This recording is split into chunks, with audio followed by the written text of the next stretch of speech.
Most comedians need a punchline. Dick Van Dyke just needs to walk in. One look from this man and the whole room falls apart, every single time. My name is... I get dementia once in a while. Me too. Like now, I think I'm on the Jimmy Kimmel show. 8, 9... Oh, hi. Tom gently unbuttoned Mary's dress.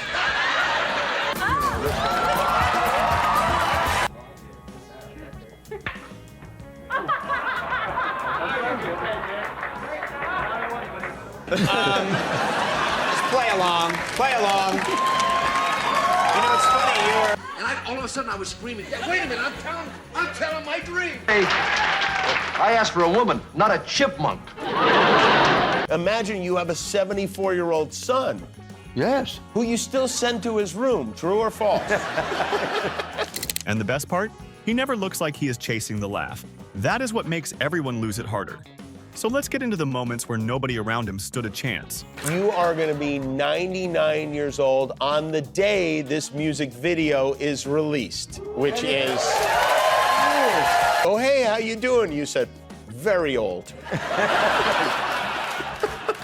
Chris Martin looks starstruck. Dick looks like he was told a famous singer was coming over, forgot the name, and still somehow became the funniest person in the room. This is a pairing I never anticipated. Neither did I. They said, Chris Martin called. I said, who? You were not a Coldplay fan at the time? To tell you the truth, I didn't know who he was. Right. I really didn't at the I time. didn't know who you were. That is why it lands. Most stars would try to act smooth around Coldplay. Dick goes the other way. He turns the moment into a sweet little "who is this guy" joke, and somehow Chris enjoys it more. Mary Poppins. Yes, so Mary Poppins is my number one. Your number one movie. And Dick, I don't know if you remember, but you were in Mary Poppins. Oh, yeah, just barely. You were the guy in it, yeah. 60 years ago. Then Mary Poppins enters the chat, and the room flips. That famous bank name comes out, and suddenly everyone reacts like their childhood just walked in wearing a top hat. Doubtfully Grubbs Fidelity Fiduciary Bank. Oh, that really stuck with you. Mr. Dawes. Yeah, The only impression I can do is when he starts laughing, and it's like this. Ready? go ahead. I love to laugh.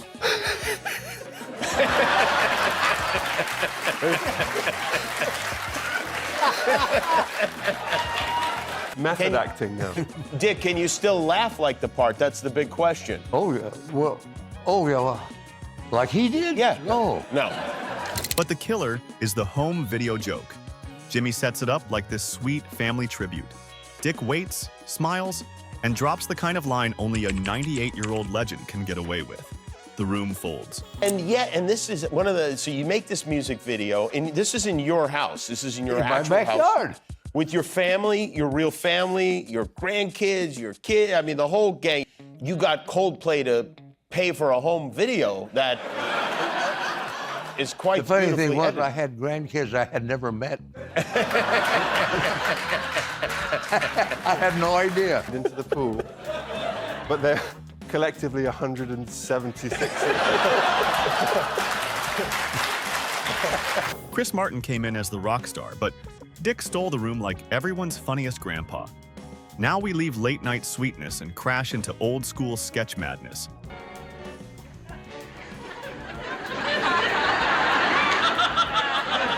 This is the kind of comedy where one tiny problem turns into a full disaster, and Dick looks a little too pleased to be trapped in it.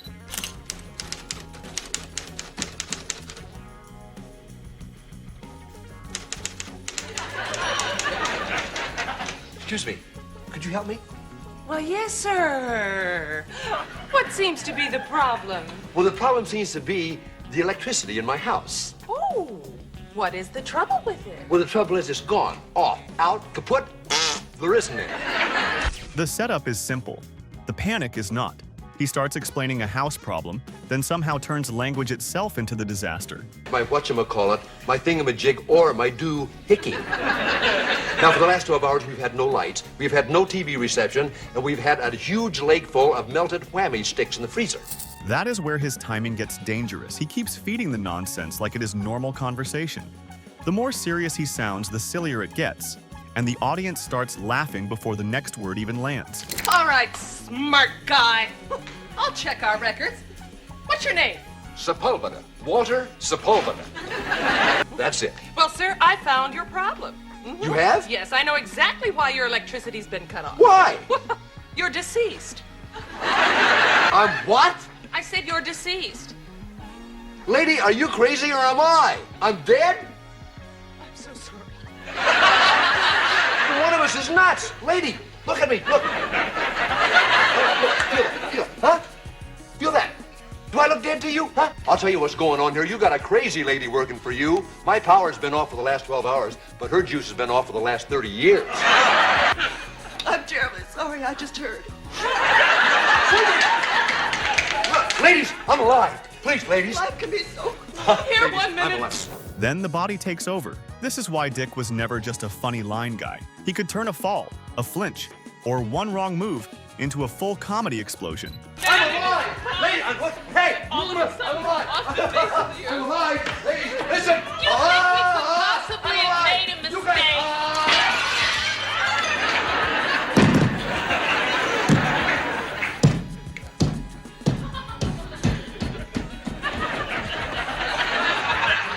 Certainly not, Eloise. The county electric company never makes a mistake.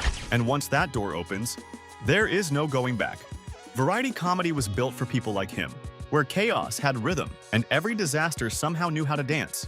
Governor, and they get so mad at me, and I said, I learned that from Dick Van Dyke. Oh my God. Now comes the part most stars would try to dodge. Not him. Bring up one of the most famous accents in movie history, and he does not hide from it. He leans right into the roast. Inspired me more when I was a kid. I would watch you, the whole way you would move, that sort of thin, gangly way that you would move. You're thin and gangly. Yes, yeah, that physicality, and I really think there was so much of you that I stole. Oh, well, thank you very much. Yeah. Oh. I like the way you move. You move pretty good. Dick, this is getting creepy. I can't believe I'm up this late. Conan starts with respect, but Dick twists the moment fast. 1 second, it is a sweet compliment. The next, Conan is laughing because the whole thing suddenly sounds way too personal. I was curious, too, in that movie, you do a British accent in that movie, and I realized that I borrowed your... Whenever anybody comes on the show who's from the United Kingdom, and it could be anybody, it could be Dame Judi Dench, it could be Hugh Laurie, I say, hello, Governor, how are you? And they get so mad at me, and I said, I learned that from Dick Van Dyke. Oh my God. Then the accent story lands, and Dick takes the hit before anyone can throw it. No excuses. No panic. Just a legend roasting himself so smoothly, the bad accent somehow becomes even more iconic. Did you get injured over the years? I never hurt myself once. Isn't that funny? I can still do it, only it hurts now. We won't make you do it. Thank you. No, I will. Come on, Dick, do it. From a famous accent to a famous body that refused to slow down, the next clip proves age may have knocked, but Dick did not answer politely. Well, I'm a big fan of all of your Mary Poppins and Chitty Chitty Bang Bang and... At 86, most people would be happy just getting applause for showing up. Dick shows up like he still has a little mischief left in the tank, and everyone in the room can feel it. Well, because you're 86. 86. But my goodness, you look... I want to know. I look want to do wonderful. this show at 86. So I'm going to take notes here. I could play the old man in Poppins now with no makeup. The Mary Poppins joke works because it is so quick, no big speech, no dramatic old Hollywood story. Just one clean line about age, makeup, and a role he can now play for free. I did. He's got married. Arlene is sitting in our front row. And Dick, a young wife helps too, right? It's enough to make Hugh Hefner blush. Then it gets cheeky, and Dick barely has to swing. One sparkle, one move, and the room is gone. At 86, his timing was not retired. It was still hiding in his knees.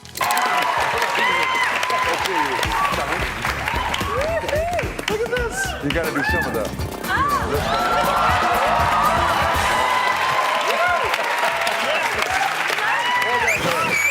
That kind of control takes us right back to where it all became famous. The kind of set where even a broken take could become better than the real one.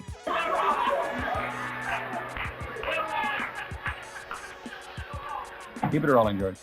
Bloopers expose everything. If someone is only funny when the script is perfect, you can tell. But when Dick slips, laughs, and still makes the room funnier, that is a different level. Mel, why couldn't I take the afternoon plane? Well, she goes on the air at 1 o'clock. And if she sings as well as her agent says, she'll... Care to try it once more? He's a good boy.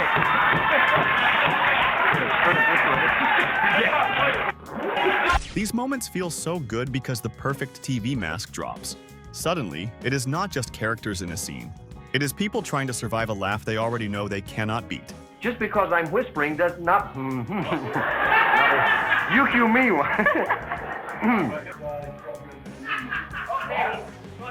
His laugh is the trap. Once it starts, everyone falls in. Mary cracks. The room cracks. Even the kid gets hit by it. When a child breaks too, the whole set is officially cooked. Gonna be that kind of a night. Behind the scenes was dangerous enough. Now imagine him doing it live, with a panel sitting there pretending they still had control. Spoiler, they did not.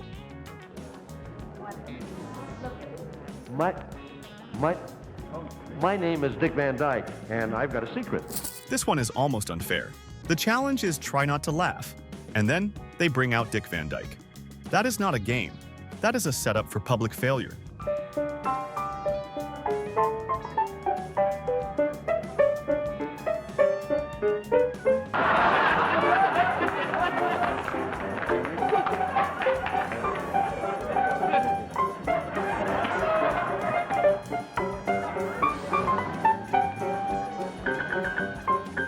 The best part is how little he needs.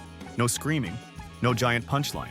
Just a face, a pause, a weird little movement, and suddenly grown adults are fighting for their lives.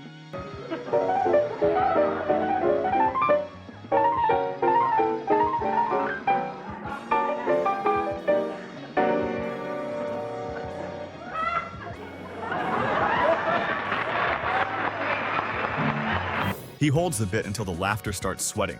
That was the trick. Push, pause, let the room fall apart. Even after it ends, nobody resets. He does not just get laughs. He wrecks the room's seriousness. And all of that. No, I was trying to mislead you. That was reading the eye chart. No, I don't mean that. I mean when you went... Very simple. Showing that I smoke. The doctor wanted to know if he smoked. I'm one of the few people in the world who can pantomime. And if that was Dick controlling a room on purpose, the next one is even better. Because when he messes up, the mistake somehow still knows where the punchline is.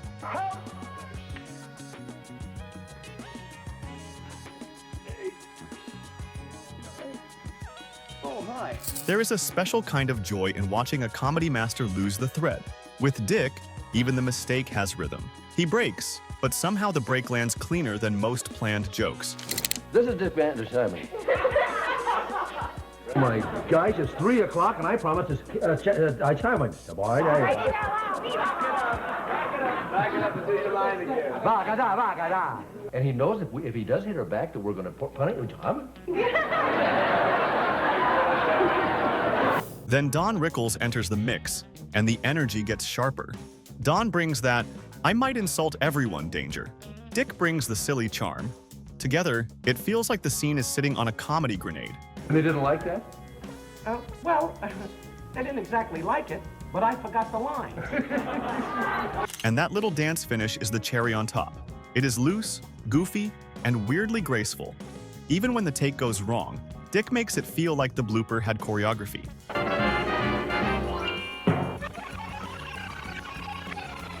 Rickles already made the room feel unsafe. So naturally, the next bit takes that danger and gives it imaginary leashes, pretend pets, and adults acting way too serious about nothing.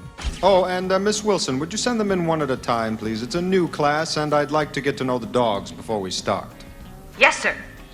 This sketch is ridiculous before anyone says a word. A dog class with no dogs. That means every laugh depends on commitment, timing, and a room full of legends treating empty air like it bites. Miss Wilson, the next student, please.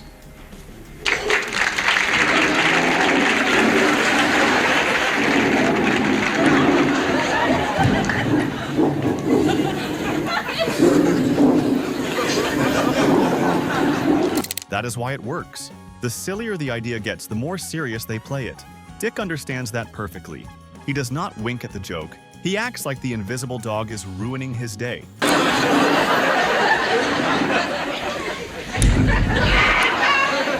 Then the fake disaster hits, and somehow the imaginary mess becomes funnier than a real one.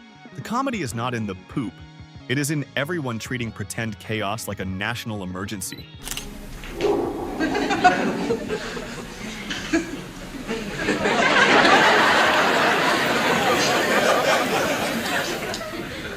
I give him a little reward, as I never want to see either of you again.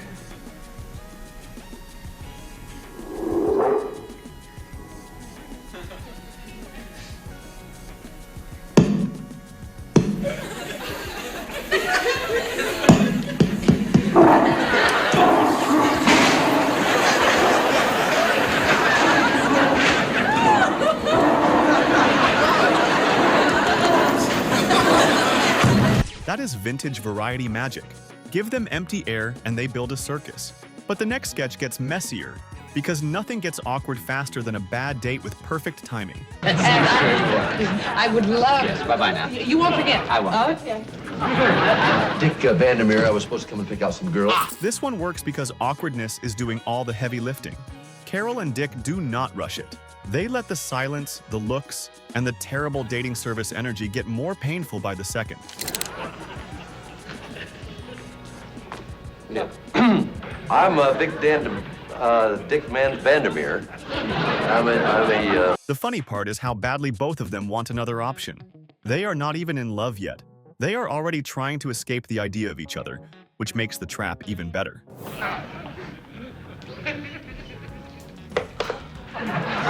My name is Carol Schultz. Magazines and what else do I like?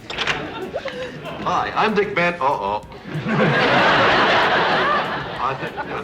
think there's been a mistake here. You're Then the punchline closes in. After all that judging, picking, and hoping, the universe basically says, nope, it is you two. And suddenly the whole thing becomes a comedy hostage situation. Yeah, well, she sure isn't Raquel Welch. She looks like a pony.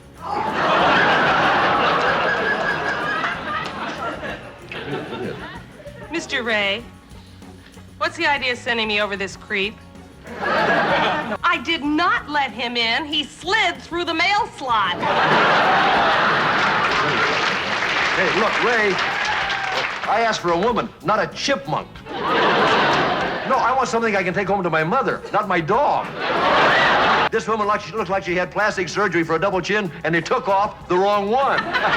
Carol and Dick never force it. They just pass the awkwardness back and forth until it catches fire. And speaking of being trapped, the next one locks him on live TV with nowhere to hide.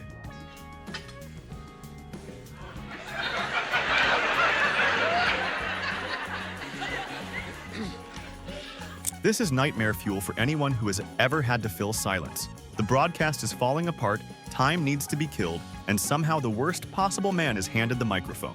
Perfect. So, looks like a good day. How much longer, guys? 5 more minutes. Okay. He keeps trying to save the show, which is exactly why it dies harder. Every helpful move opens another trap. Then the book bit hits, and safe filler turns radioactive. Well, I sure wish I'd known this was going to happen. I would have brought some interesting book or magazine article or something from home. I tell you what, let me take a quick look-see around. Maybe I could wrangle something up here for... please stand by.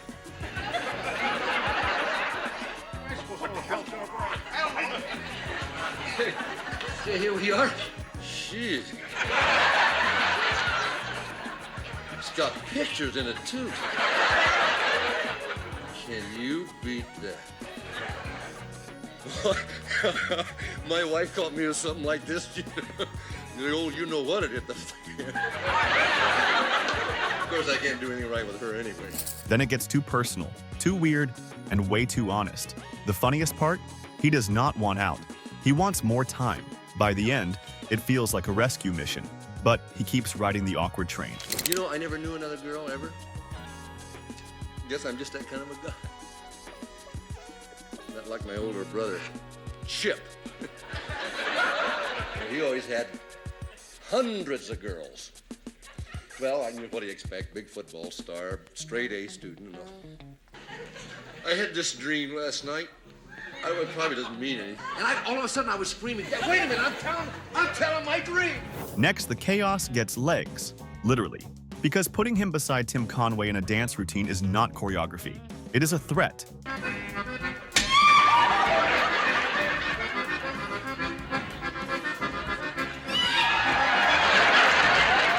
This pairing is dangerous from the first second.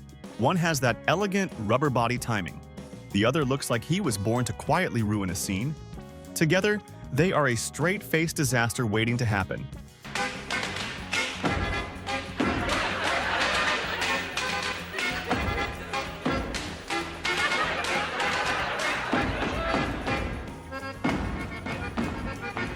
Once the routine cracks, the whole thing starts tasting blood. The slaps, the faces, the almost breaking, the women joining in, it all feels like the sketch has stopped behaving.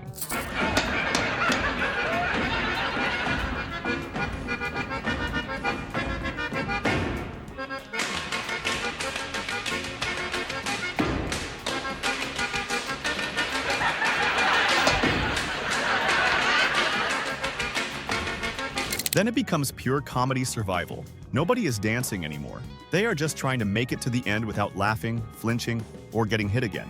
And honestly, nobody looks safe.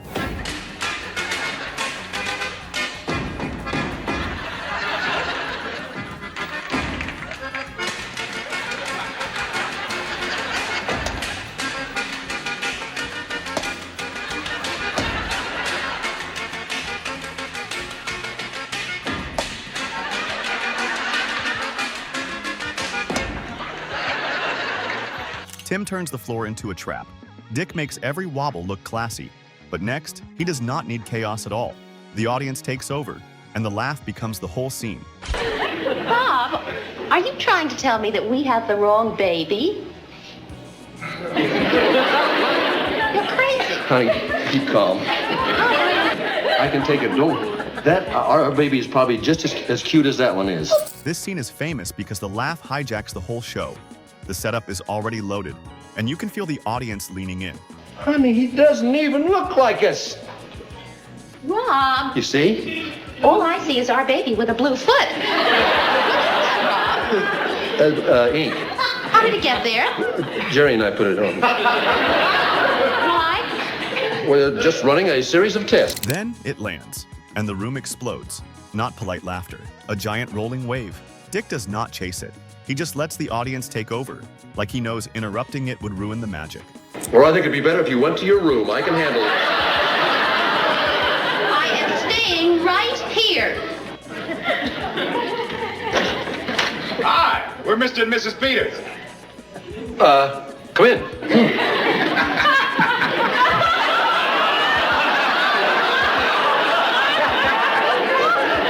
I believe we have your Aunt Bertha's figs and you have thick...